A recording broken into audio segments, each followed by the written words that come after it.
Well, the Commanders dropped to the San Francisco 49ers, but they gained a spot in the NFL draft. Let's talk about in this video.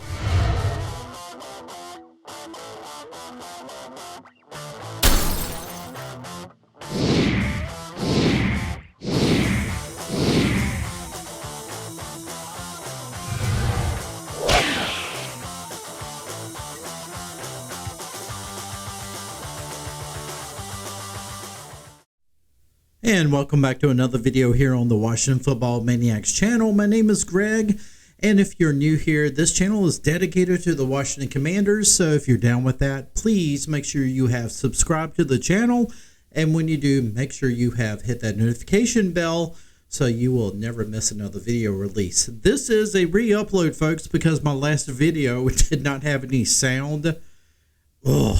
And so I started looking at the views and the comments, and two people were like, no sound.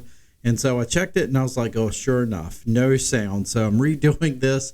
I apologize, folks. So I will get this out as soon as I possibly can. But with that said, let's get into this video. So the Washington Commanders drop another one, the seventh game in a row, seventh loss in a row. Can you imagine that? They lose to the San Francisco 49ers. Really, honestly, no surprise there. They lose 27-10. Jacoby Brissett, of course, he could not go, so we went back to Sam Howell as a starting quarterback. Actually, Sam Howell did pretty good in this game up until the fourth quarter when he threw a couple of picks, costly picks, which really honestly cost the Commanders the game. The Commanders kept the game pretty close for 3 quarters. And honestly, they played really well against the Atlanta defense, and they kept that offense in check as well. Stopped the San Francisco 49ers at the goal line, and overall, I thought that the Commanders didn't play too poorly today. They played pretty well, but we knew that they were outmatched in every way. We knew they were not going to win this football game. They did not. But overall, folks, they keep with the rising up within the draft picks. And this was kind of interesting at the end of the game. We're looking at the Cardinals and Eagles game. And the Cardinals and Eagles game, wow, a big upset. The Cardinals beat the Eagles. And suddenly the Cardinals are like, what, 5-12, 4-12? No, they're 4-12. And suddenly the Cardinals drop. And the Commanders somehow, at first, if you're checking Tankathon, you see that the Commanders are in third as far as the draft.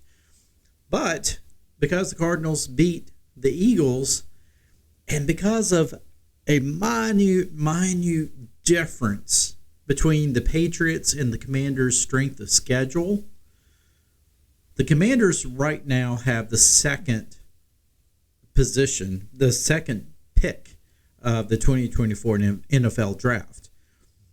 Honestly, right after the Cardinals beat the Philadelphia Eagles, I looked at the draft positions, and it had Washington Commanders at third with New England Patriots at second. And then this is like, honestly, it was like a minute or two later, things got swapped, and suddenly the Commanders are in second place, the Patriots are in third place, and Arizona has dropped out of that second place down to fourth place because they beat the Eagles.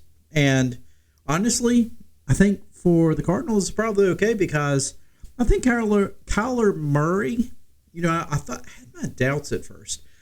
I kind of figured that the Cardinals would probably move on from Murray and would be looking at Caleb Williams or Drake May or somebody like that. Now I don't see that as much. I think, honestly, they're willing to stick with Murray.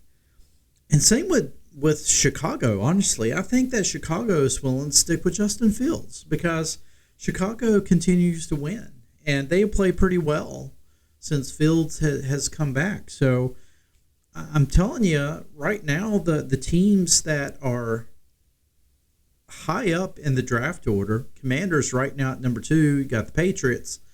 I think you're seeing both of those teams looking at drafting quarterbacks. Now, the only thing is which one of those quarterbacks is going to go where. Now, personally, as it stands right now, I couldn't tell you which one. I can tell you just by how USC looked yesterday and how they were going on about how they are finally a team. It makes you kind of wonder about Caleb Williams. And I don't know, as we'll get into with future videos, character has a lot to play into it as well. And honestly, I don't know. Maybe Caleb Williams may not be the best for Washington, but certainly I digress from that. This video is not going to be based on who the next quarterback should be, but just the simple fact that we're looking at Sam Howell, and Sam Howell I thought played much better today, but I still think that I'm starting to continue on with my thoughts of looking at the last few weeks and seeing that how his progression has really dropped off, how things have taken a nosedive with Sam Howell. And it's not always been Sam Howell's fault, and it's not always his fault. I think a lot has to do with Eric Bieniemy. I think a lot has to do with Ron Rivera. So I don't think it's completely Sam Howell. But at the same time, I don't think that Sam Howell necessarily should be the future of this team just yet. I think he needs better development, and I think he needs to be in a better situation.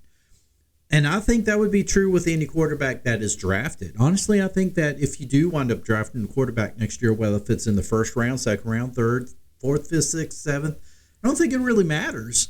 I think you're still going to need to address the offensive line. You really need to build the team around him. While that quarterback's going to have some very good pieces around him as far as skilled positions on the offense, as I said before in other videos, that offense does not work unless you have the guys in the trenches. You got to build from the trenches out. And so that offensive line needs a lot of building. Aside from Cosme, you need a whole restructure of the offensive line. And so I don't care who you draft and where you draft them at. I don't think that you should put them right in there from the start, from the jump. Maybe what you do next year is you go out and you try to find a good savvy veteran that is going to go in there and be a good stopgap. And you can find them certainly in free agency. Who knows? Maybe somehow you coerce Kirk Cousins to coming back. I mean, wouldn't that be great to have Kirk Cousins come back, play for a couple of seasons while you're rebuilding the offensive line? And meanwhile, you got someone like Caleb Williams or Drake May or whoever, maybe it's Penix, whoever it is, they're able to sit on the sidelines. They're able to learn from the good veteran quarterback, and they're able to just kind of soak it all in. And once that you have got that offense built, then you can put in that quarterback there, and you can really make things run. Honestly, I think that's the better way to do it, but who knows?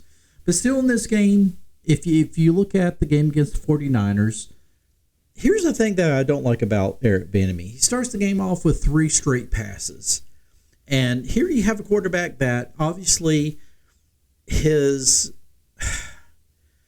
confidence is shot. So what are you going to do? You're going to make him pass the ball 3 times in a row to start the game. Why don't you start the game handing it off to Brian Robinson? Look what type of game Brian Robinson was having. Both him and Antonio Gibson were having some pretty big plays in here. I mean, massive plays, chunk plays.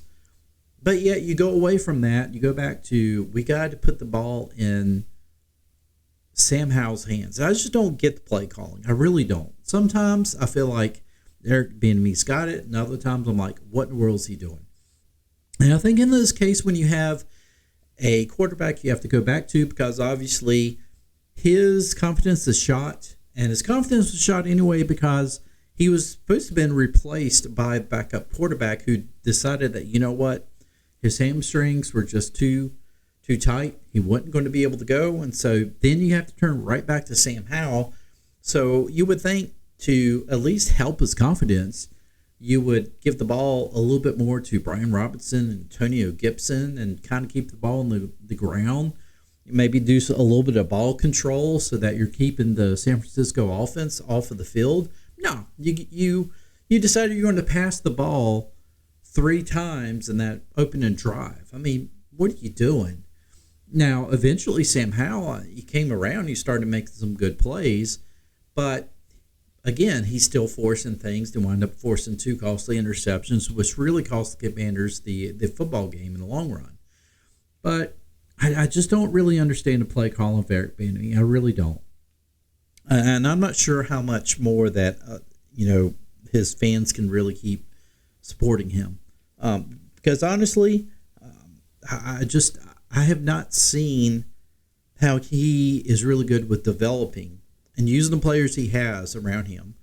I don't know. I just always feel that when you have a young quarterback, that you're going to do what you can to kind of help him out. You're going to lean a little bit more on the running game. You're going to try to get some good flow into the offense to try to get things going before you have to start relying on the quarterback as much. Maybe you have time of possession and things like that. I mean, shoot, that's what Scott Turner did for Taylor Heineke. And we hated Scott Turner, but yet, when we started running the football a whole lot more, we started doing more ball control offense, we started winning a lot of football games. And we were very close to making the playoffs last year. But this year, Eric Bieniemy was like, it is my type of offense or it's nothing. And I really don't get that. So I don't think that, honestly, I think once you start to see your quarterback really pressing and he's starting to his confidence is waning and you start to see production going down, you need to do something else. And replacing him right away, I don't think is always the best thing. And so I just don't think that Sam Howell's been necessarily handled the correct way. But, overall, I think the entire team, I don't think it's been coached correctly. And I'm looking forward to the final game of the season. We have a very good chance of getting beat badly by our foes, the Dallas Cowboys. I hate to say it, but that's probably going to happen. And once we do that, we probably will wind up securing, at worst, the number 3 draft pick, which is nothing to sneeze at. I mean, we've got some options, either at 2 or 3. And so I think we're going to be okay with that. But, overall, I am just ready for a change with this team. It's a long time coming. There's going to be some major changes with this team, certainly. You're going to have a lot of players who are only on 1-year deals. They're not going to be back with this team. You're going to see a mass exodus of players from this team. And next year, you're going to see a lot of brand new players on this team. And that's just the case. Quarterback, that's going to be an interesting thing. It's really going to depend on the new coaching staff, what they think of Sam Howell, and the general manager and the vice president of football operations. However, that things are going to be situated within the front office. Their thoughts on the whole situation as well. But overall, whoever the quarterback is going to be next year, I just hope that the next coaching staff is going to have the foresight to be able to know what they need to do to surround them with all the help they need, because they're going to need a lot of help. They're going to need a lot of help. Folks, if you enjoyed this video, please give it a like, give it a share. Let me know how it did in the comment section, and hopefully you can actually hear this video. Again, I am so sorry about the other video that obviously did not have any sound, but hopefully you can hear this one loud and clear. With that said, I will see you in the next one.